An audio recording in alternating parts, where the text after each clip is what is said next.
Hi. I'm going to make a short introduction for the two of us, and then Nasiha is going to introduce herself. But wanted to start out with a thing that happened 2 years ago. In 2021, I was in Tuzla on the first Future Leaders Summit, and I stumbled upon FLS on Instagram, and I remember thinking, oh, this seems cool.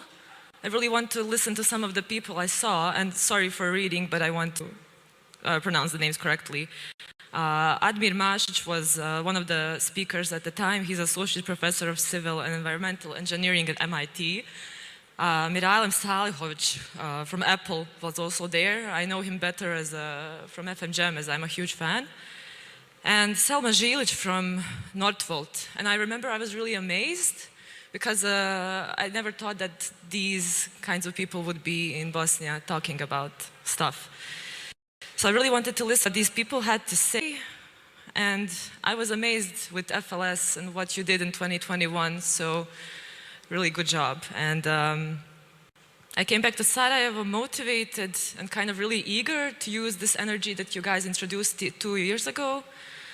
And fast forward into 2 years, now we're here sitting and having a panel fireside chat with this cute fire beside us. And I really want to thank FLS for giving us this opportunity. But I'll shortly introduce Irhana and me. So my name is Dunja. I'm an architect in a Sarajevo-based studio, and Irhana is an architect in an Oslo-based studio. And together, and for the last decade, we've been leading and developing an activist spatial organization here in Sarajevo, teaming up with colleagues and friends that are here in the audience. Hi. And we basically work on the intersection of architecture and activism, exploring the multi-layered character of Sarajevo, and we're on a constant search for community activation, knowledge and data exchange, which we kind of think the base of all architecture, and we kind of want to envision new and brighter futures with it. Yeah, so Han. Yeah, so when Haris invited us first time or reached out to us, I guess like many of you have a question what three architects are doing here on this stage. It made us rethink the whole concept of the presentations we usually give and what is the angle we should be exploring here with you. And the more we thought about it, the more we saw all the peculiarities connecting your and our field. I would like to introduce what we're going to talk about today. Just to set down some foundation for what we work with. What is an urban transformation and its disciplinary nature, and I'm not going to say why we talk about that, but I think it's going to be clear once Nasiha takes over. An urban transformation entails comprehensive changes and adaptations that occur in urban areas over time. Urban transformations are not limited to a single aspect, but involve multifaceted challenges. Through rethinking, redesigning, transforming urban systems of public spaces, infrastructure, transport, greenery, we can achieve sustainability and resilience on a local scale, and by multiplying these solutions and readjusting them contextually, we can use this methodology to achieve global changes. Maybe an important aspect to just shortly mention here is that 42% of global emissions are in our industry. Yay. Anyways. STEM is here to help us find solutions that are context-specific, that can further be shaped by us architects and designers into cities and communities. And we have been talking a lot about communities today and yesterday, which is really great because we would like to show you our take on that. Today, Dunja and I invited Nasiha Pozder to join us on the stage. We know Nasiha. Our first contact with Nasiha is because she's a professor in urbanism at the School of Architecture in Sarajevo. And while I could say a lot about Nasiha now, I'm going to let her introduce herself. Thank you. Sorry. Thank you, Irhana. Thank you, Dunja, for having me here today, and thank you all to joining us. As you can see, they took the best chairs, and they also took the easier way to introduce themselves by each other, but then they left me to use this chair and also to represent myself. So I will shortly just say that my name is Nasiha Pozder, and I'm an architect and urban planner. I also teach at University of Sarajevo at architectural faculty, and those two beautiful and very clever and smart ladies were my students once upon a time. I'm also someone who really enjoys working with people from the smart community. So I really enjoy using new tools and new technologies in shaping urban scene. But also, right now, I'm wearing another hat, so I'm also a politician. Don't throw something on us because of that. Someone has to do that job as well. So right now, I'm also a Federal Minister for Environment and Tourism in Federation of Bosnia and Herzegovina. And yes, as Irhana says, our community, so architectural and engineering scene in building companies are the one to blame for 42% of all the emissions that we produce.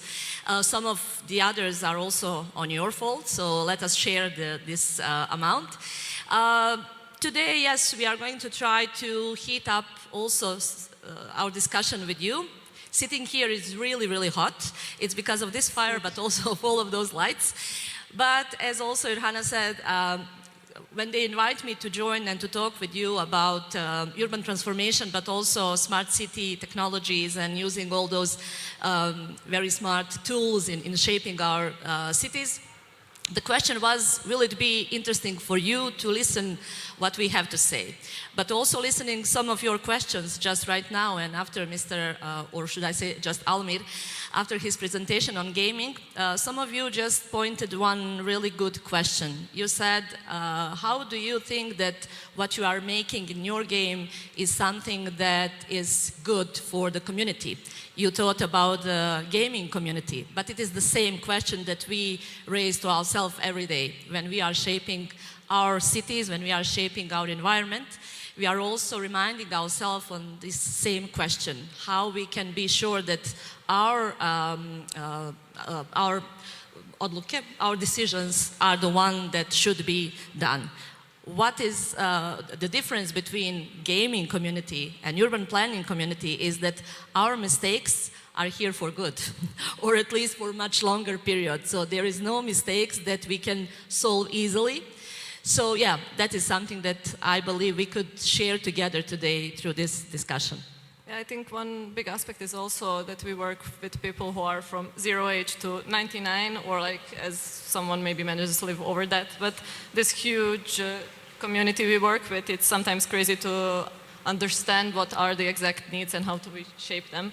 And lately, it's been a lot of AI-driven urban planning tools which go from exploring solar accessibility on the field, or like some participation products, all the way to SpaceMaker, for example, quite a popular thing in Norway we use for urban planning. And it basically solves a lot of questions in an AI way, which SpaceMaker could be used in different contexts, of course, and this contextual element is hardly taken into consideration, which scares me sometimes, because how do we work with this? And my question, or like first question for you, would be this kind of AI-driven urban planning tools, its opportunities, challenges, but also does this lead us towards better cities, or are we potentially creating some generic soulless cities? What is your take on this? I think we can make the same mistake using AI or not using AI as well. So what I truly believe is that using those tools that you are providing and sharing with all of us is the tool that we should use to collect all the data that we do need. So I think that actually using AI as a smart tool is helping us to shape better space. But also it could be really a danger tool in the wrong hands. How?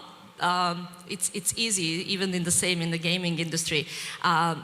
If we use some totally designed space, some totally designed area that we don't ask you, will you be willing to use that kind of space? Will you be willing to join us in that kind of area, in that kind of environment? Then we are producing, as you said, just an I don't know, empty space that no one will actually use. And it's much easier if you use it in gaming scene. If you are making that kind of the cities, you are making an empty cities that no one will actually enjoy.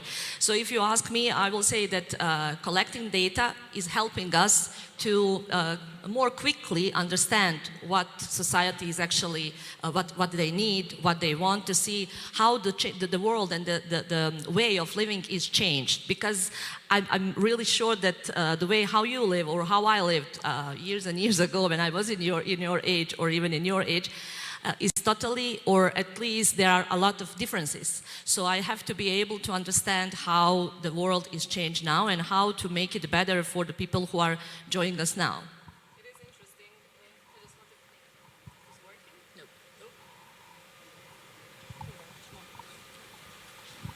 Is working? No, just the thought about that. It is interesting to see all these AI tools and all the tools presented yesterday, and to see how technology has developed so far. And architecture barely manages to catch up with this. We work with our main goal is the person, generally. So when we work with the person doesn't change as fast as technology. So I feel like we're struggling to find where architecture actually clips into all of these elements. But yeah, I think we're kind of being stretched out between keeping up with the technology and then being between the human that is a basically default setting for architecture. Like we literally base all of our scaling based on human body, like all of our apartments are made based on human body. So like when you introduce technology quite quickly, it can have a counter effect.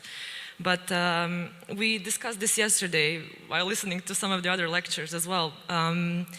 We kind of came to a hypothesis that we use digital tools as enablers for architecture. So they are just one of the tools that we use in the process of creating architecture. But then what is our final goal while using these things and when we want to create architecture? I think that living today is really quick process, and you raised the question that I had in my mind as well, how you find the time to spend 3 hours in playing a game. And I really admire that. Yesterday I spent 3 hours to see the movie, which was completely insane for me. So I think that actually using EA is actually helping us to have more free time as well for us to use it more wisely or in some other amusement way that we prefer. So that's something that I like. When I was in, I don't know, 18 or 19 years old, it was just after the war, and I was in one bureau working as a practitioner before coming to study in Sarajevo. I'm not originally from Sarajevo, sorry for that as well. Before coming here, in that year, we just started with using AutoCAD in Bosnia and Herzegovina. So it was AutoCAD 14, if I recall well. And I wasn't familiar with the PC at all because I was studying during the war using the rapidographs and all the ink and pencils and so, yeah, old stuff, all the way. And when I came to that office, they told me, okay, now you should take those sketches from the engineer, not architect, but engineer, and produce whatever you can with this. And then I said, okay, maybe I should start using this PC that is here, and maybe I should try this AutoCAD that is in front of me. And that was something that I done. And I done my job in, let's say, 2 days, and usually it will take me 7 days or so. So I think that mainly people in my age, it's not the case with you, but how we become older and older, and we already have some habits that are stuck to us, and we know the way how we work on several things. We are not so willing to change, not so willing to accept the other tools or other and different opinions or different ways how to work on the things. And I think that that is also something that we should exchange together. And that's why I enjoy working on university, because every day you push me to learn something new and push me to find out some new tools. When I came to my boss 10 years ago on university and asked him, can I now offer to students one subject that could be called smart city? That was like topic in that time. they were afraid on University of Sarajevo to use smart city as a title of the subject. So they told me, no, you can teach the students about that, but you should call it City for 21st Century. But it was already 21st century, so I didn't know what we will actually talk. We are still calling that subject Cities for 21st Century, and we are talking about the new initiatives that will just come. But as I said, I'm talking too much, I know, that's this political part of me. I really believe that if we gather together and if we exchange all the knowledges and all the ideas, we could make cities better, not because the tools will make them better, but the tools will help us to be quicker, to as I said, collect more data and to understand easily. Because you both know, when we are planning some area, some space, some city or some even flat, we have to make so many analyses. We have to check out not only how many people will enter to that area, how many people would have this kind of habit or that kind of habit, how many people would like to walk under the shadow, or how many people will enjoy the light, or how many people will enjoy the wind. And that is something that we usually work on the field, talking to every single person that you can meet. That is if we are working properly. But now if we have these old gadgets that you are producing and all the gadgets that all the applications and all the softwares that you are producing, that's actually making us more productive, because analysis is done much quicker than it usually used to be. This one doesn't work. Yeah, we get to focus on the parts we really like. It's this whole part of architecture that happens after the analysis and before using the BIM further, which we yesterday discussed. It's a really common question we get here at the FLS, like, do we use BIM? So I'll just answer for everyone. We use BIM, but by the time we get to BIM, we already did most of architecture planning. I'm happy you touched upon the smart city and working in Sarajevo, and Nasiha, as we talked previously, you have a lot of experience in working with Sarajevo tissue, urban tissue, and developing. And of course, one of the biggest things in developing a city is, of course, legislations. And it is interesting because you do have a lot of experience with this. And if we're talking about new time practices, cities for 21st century, or whichever, it is interesting to ask you the following question, for us at least. Which legislations and urban practices of Sarajevo make it difficult to integrate new concepts? Are there something you would like to point us towards in your practice and in the years behind us?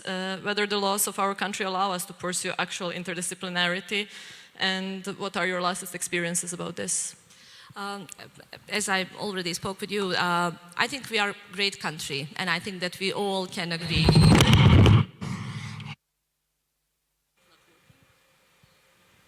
Now we destroy everything, okay. Not only the cities. As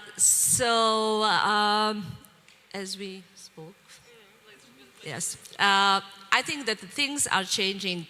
As I said, we have a beautiful country, and we are really great hosts, and we are everything that you can imagine, and spread the word about us whenever you are living now and traveling. But also we are really, really slow. And we are really, really complicated. And that's also something that we all can agree, I hope, or believe. But I also think that we just don't have time to lose anymore. And I think that in Sarajevo particularly, we try to establish at least a starting point for digitalization. We start to change some things, even with the new urban plan that is now produced in our Institute for Urban Planning in the canton of Sarajevo. It's slow, and it's not something that is going on the way that I would love to see. But according to legislation, we don't have any obstacles here. It's only about the administrative bureaucracy and procedures that we actually have. So we can do whatever we want. It's just up to the person that you are talking with, and up to this kind of procedure that you have to follow. For example, I put the hat of the federal ministry just 6 months ago or 7 months ago. And when I just came to that office, I asked one of my employees to bring me the material of one really big and important project that we have in the ministry. Some of you are aware of Uborak in Mostar, especially Haris probably. So I asked them, can you bring me the materials? And I expected that they will bring me in USB or by email or, I don't know, some link on Drive or whatever. And the other day they told me, everything is here. And I said, okay, where? I don't see it. And they brought me what you call kolica iz Mercatora. Yeah, the cartwheel from the supermarket. And there were like 4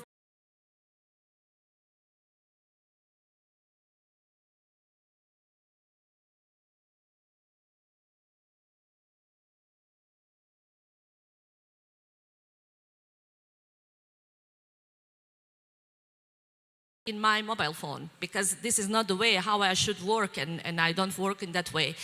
And 6 months after, just from tomorrow, we will actually start with having all those materials digitalized. So it will...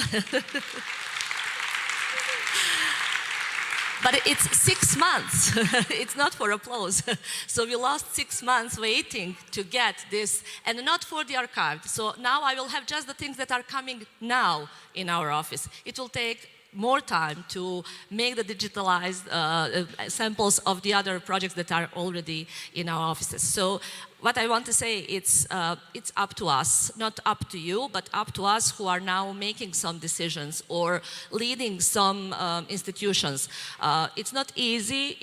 Again, we are complicated, we are slow, but it's not something that we shouldn't tackle because it's not easy. So I don't know, did I give you the answer? But shockingly, yes. I thought that the answer would be like, it is not possible with our laws to do digitalization. I always feel that digitalization is very political in Bosnia as well. But yeah, as everything. But I wanted to touch on, since it's still fresh and you came back from the COP, can you tell us what were your thoughts while being there?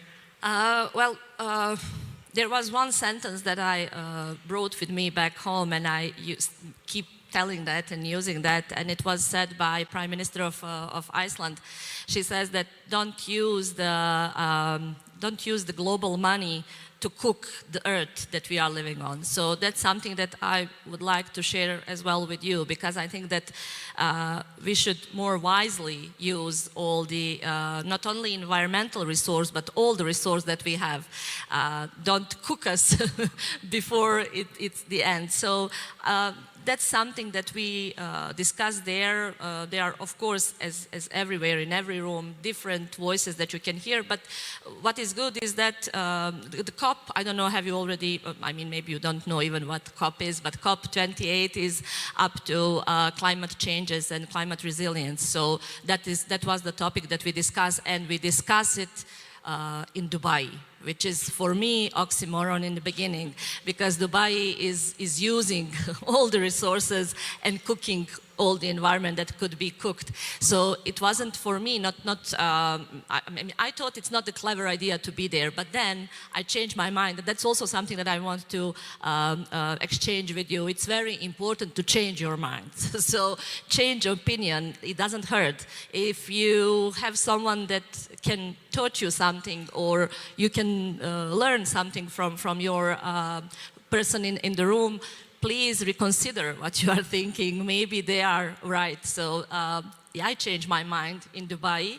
I still don't like their architecture, so that's up to me. But I think that is the place where we should actually talk about the environment, and to point out what are the mistakes that we are continuously making. So in Dubai, they established a new fund for climate resilience. It's up to $85 billion, so that should help to this earth, Mother Earth, and I hope it will eventually. Thank you. But if we scale back towards Sarajevo, we had one final question towards the end of our talk. In terms of a smart city and everything we have touched up onto throughout this conversation, Sarajevo somehow could be perceived as a clean slate. And the question would be, where do we start? What's the best, and I'll just connect it with our final question here, what is the best approach here to go forward? Well, I think I just said the cleverest thing that I wanted to say, and that is change your opinion whenever you think you should. So it's the same with the city. I think we should look back, and that's also something that I try to teach my students, that Sarajevo was a smart city even in 80s or 70s. I don't know how familiar you are with Sarajevo in back that years, but Emmerich Bloom was the person who actually made Sarajevo clever in that period. We were also a very polluted city. We used a lot of coal back in 70s. We didn't have a public transportation that should work. We didn't smartly use our area for recreation, so mountains or riverbanks or whatever. So in 70s we decide, okay, no more coal in that manner. We will go on gas. We can talk about the gas as well, but that was the clever in that time, really clever. We will use the public transportation. We will establish a first cable car to take us to the Trebević, to the mountain, to the recreational area. And we were, for that time, really smart city, using the technology that was affordable in that time. So I think that we should just go back in that time, and I think those basic things that are common to all of us are the same. We all need clean air so we can breathe. We all need clean water so we can drink. We all need some time and space to have a free time for us, to have a recreational strategy for all of us, and to have a public space to actually gather and to talk. I have a teenager girl of almost 17, and she's mainly using the space that you are creating to talk with friends. So she is on društvene mreže, on a network, social media, and so on. But I think that if I let her be, she will again finish in some park. She will finish on some square if we made a square that will talk to her as well. So I think we should listen more, and we should recall what we all actually need in any time. In 21st or 22nd century, it is the same. Yeah. We were tossing around a little the idea of public engagement and its effect in creating sustainable cities. We did want to, since we still have a bit of time, I did want to ask you on your take on public engagement, especially from your perspective of a politician, and initiatives that can arise from such initiatives. Yeah. Well, it's something that actually complicates the life for urban planners when you engage all the community to talk to you, because you then get all the different answers. If I ask now you in this room to tell me which place in Sarajevo you prefer, you will probably give me 20 different, at least, answers. And that is the situation when you try to organize a space for a couple of hundred or thousand of people. So that's something that it's not easy for us, but it's the only way we should actually work. Again, we should advocate for the community, and we as a professionals should know better how to actually introduce all those ideas that will come to us. I really love to go. Copenhagen is the city that I adore, but I also love Barcelona because they are also one of the most famous cities now for the smart city technologies, and they have every year Congress of Smart City. And they are, as a city now, I think, really good example of how public thinking and public opinion can change, even if you are using the modern technology. They have a couple of great networks, social media that they are using, for example, Decidim or Superbario blocks or different kind of applications that are actually inviting people to give them the answer how to produce better and more livable spaces. And I truly believe that, yeah, we should consider that as well. Then thank you, Nasiha. Dunja and I will just take the final word here to wrap up the thoughts we had. And I just want you to leave from here knowing how we perceive architecture. Architecture is not a building or a specific technology, and the final goal of us architects is not actually to make this building everyone is sitting in. It's really great to do that also, but the final goal is creating experiences and creating thriving communities. And there's so many ways, and we do that, and we need technology to enable us to create such communities. So this was a really good invite here to talk and explore this idea further.